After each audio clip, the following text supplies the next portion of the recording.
So I came up with the things that I felt were, how did Drucker get in that position where he was just so far ahead of everybody else, besides this future orientation? That's part of it.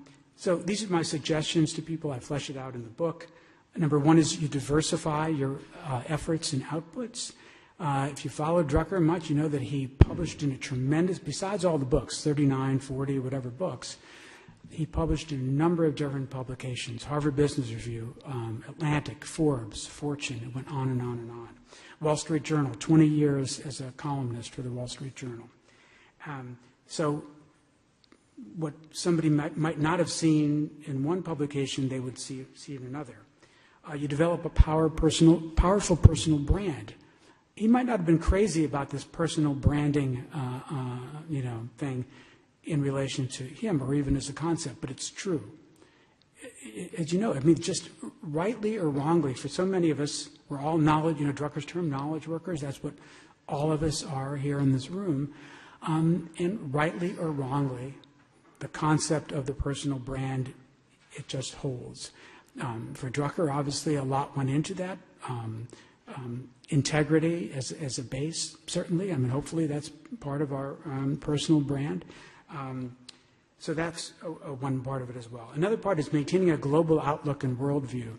In that video that I showed in 2011, I was asking him about updating that classic book from 1967, The Effective Executive.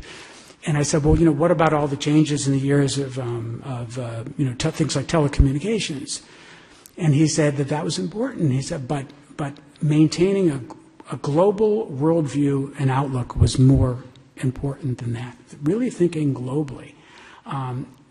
Drucker was born in Austria, went to college and grad school in Germany, then lived in England, then came to the United States. Every summer would do European and Asian, lecture tours. So he certainly thought in that way, and I felt that was a big part of his success. The whole idea of remaining relevant. So here's a guy, 92 years old, and still publishing in the Harvard Business Review, still relevant in a highly technological era. People still wanted to know what this 92-year-old man had to say, and we still do. We still do. 8+ years after his death, his work still speaks to so many of us.